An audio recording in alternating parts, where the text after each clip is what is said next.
మనం కట్టే దానిపైన దగ్గర 250 medical seats, MBBS seats, 1000 non medical paramedical పట్టభద్రుల్ని, ఇంకొక 1000 మంది ట్రైనీస్ని కూడా సిద్ధం చేయబోతున్నారు.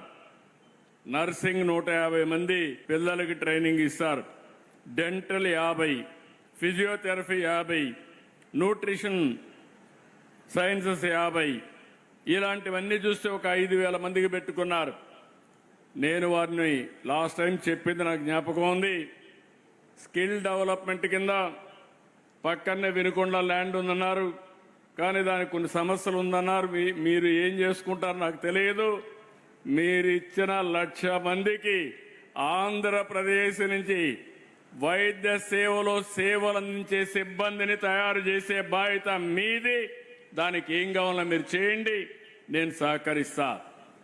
ప్రపంచంలో ఎక్కడైనా కానీ డాక్టర్లు ఉన్నా, ఎక్కడైనా నర్సెస్ కానీ అనుబంధంగా ఉండేవాళ్ళు ఉంటే ప్రతి ముగ్గురులో ఒకరు ఇక్కడ తయారు కావాలి, అమరావతిలోనే తయారు కావాలి.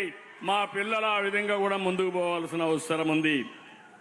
మీ అందరికీ ఒకటే హామీ ఇస్తున్నా, పిల్లలు మీరు గుర్తుపెట్టుకోవాలి, నేర్చుకునే వయసు మీకు ఇది. ఓసారి మీరు అందరూ అనుకుంటారు అన్నీ మాకు తెలుసు అనుకుని అసలు చదువు కూడా మానేస్తూ ఉంటారు. This is the best age మీ అందరికీ. టెక్నాలజీ బాగా హ్యాండీగా వచ్చింది.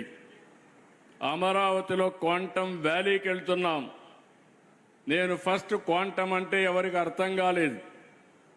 అంటే ఈరోజు మనం కంప్యూటర్లో సూపర్ కంప్యూటర్లు చూసాం.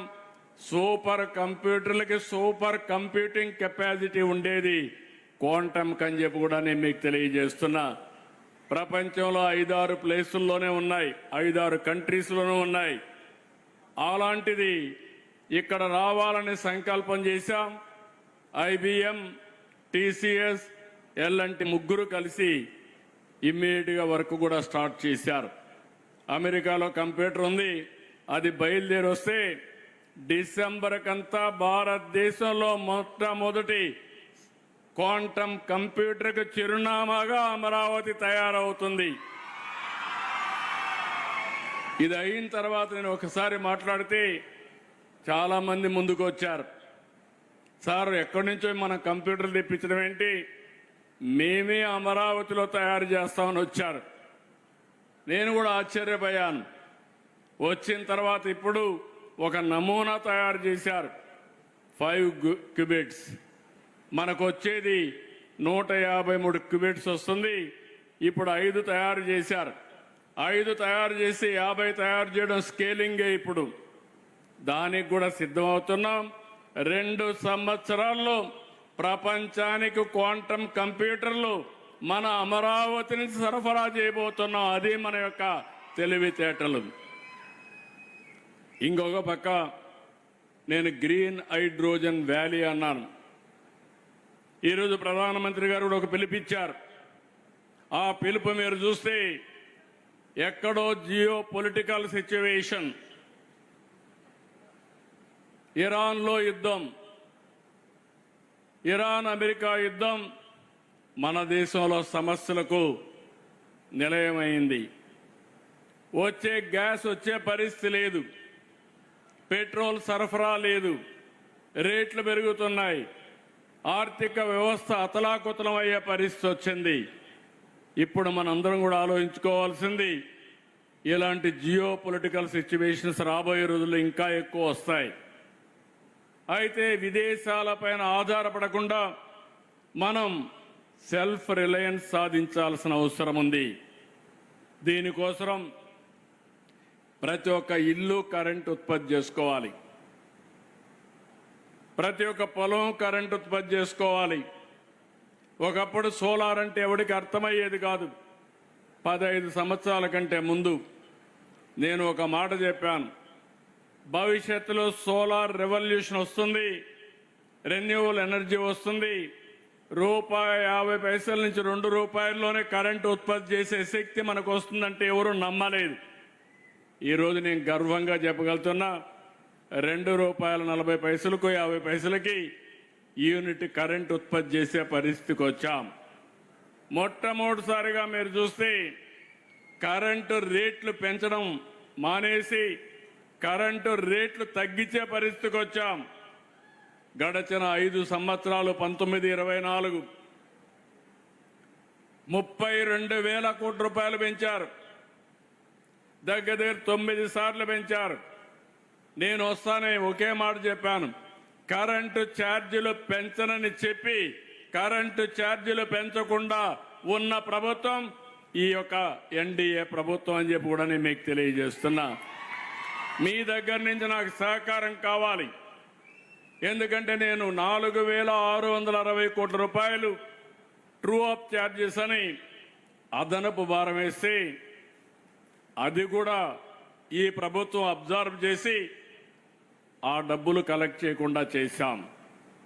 ₹5.20 ఆవరేజ్ యూనిట్ కాస్ట్ ఉండేది ప్రొక్యూర్మెంట్లో, అది 30 పైసలు తగ్గించాం.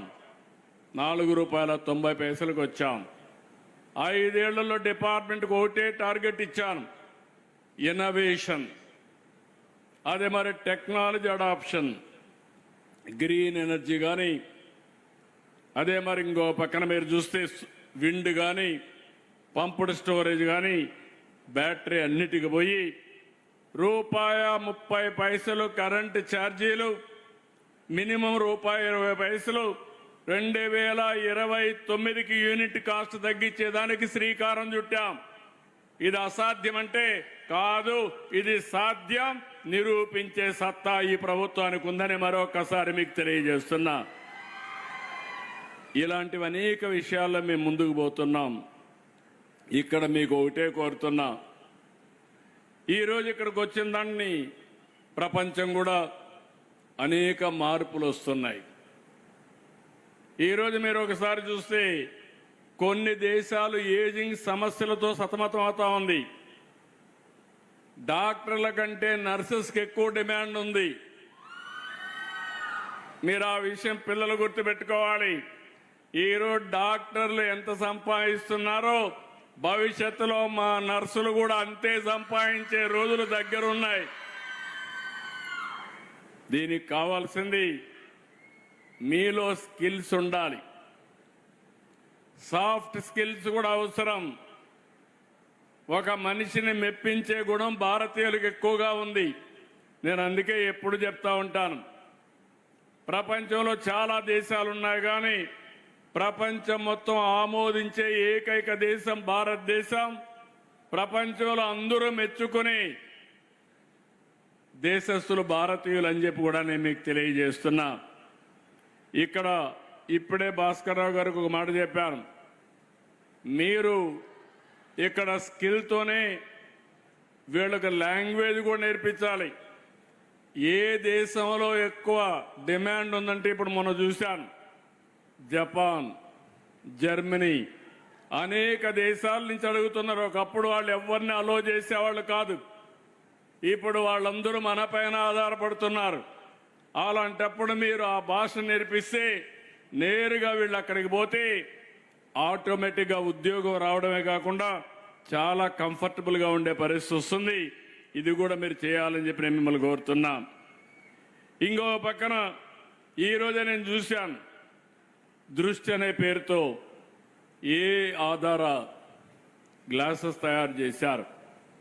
ఎవరైతే అంధులు ఉన్నారో ఆ అంధులు ఇమ్మీడియట్గా అది పెట్టుకోగలిగితే చాలా వరకు వాళ్ళకు మామూలుగా అన్నీ కనపడి వాళ్ళ యాక్టివిటీస్ అని దైనందిక కార్యక్రమాలు కూడా చేసే పరిస్థితి వస్తుంది.